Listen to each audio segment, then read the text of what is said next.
শীতকাল আমার সবচেয়ে প্রিয় ঋতু। তার অনেকগুলো কারণের মধ্যে একটা হলো শীতের এই পিঠে পুলি খাওয়া।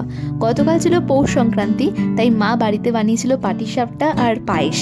তো চলো সেই পিঠে বানানোর ভিডিওটাই তোমাদের সাথে আজকে শেয়ার করে নিই।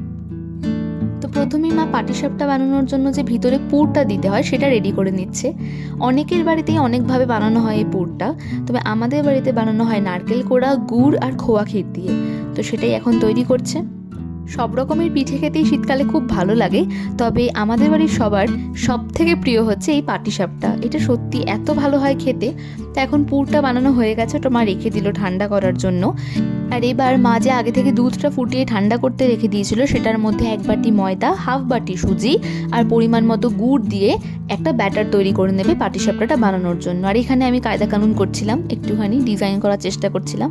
তারপরে কিছুই না, একটা ননস্টিক প্যান বসিয়ে তার মধ্যে একটু অয়েল ব্রাশ করে পাটিসাপটার ব্যাটারটা দিয়ে একটু কুক হলে পুরটা দিয়ে ফোল্ড করে নিলেই রেডি। তোমরা জানাও কমেন্টে কারা কারা পাটিসাপটা খেতে ভালোবাসো, আর পৌষ সংক্রান্তিতে কে কটা পিঠে খেলে এটাও কিন্তু জানাতে পারো। তো যাই হোক, আমাদের তো পাটিসাপটা রেডি, আমি একদম রেডি হয়ে গেছি খাওয়ার জন্য। এরপরে মা পায়েসটাও বানিয়ে নিল, সেটার আর ভিডিওটা পুরো করতে পারিনি। তোমরা জানিও ভিডিওটা কেমন লাগলো, ভালো লাগলে একটা লাইক করে দিও, চ্যানেলটা সাবস্ক্রাইব করে দিও। দেখা হবে আবার পরের ভিডিওতে। টাটা।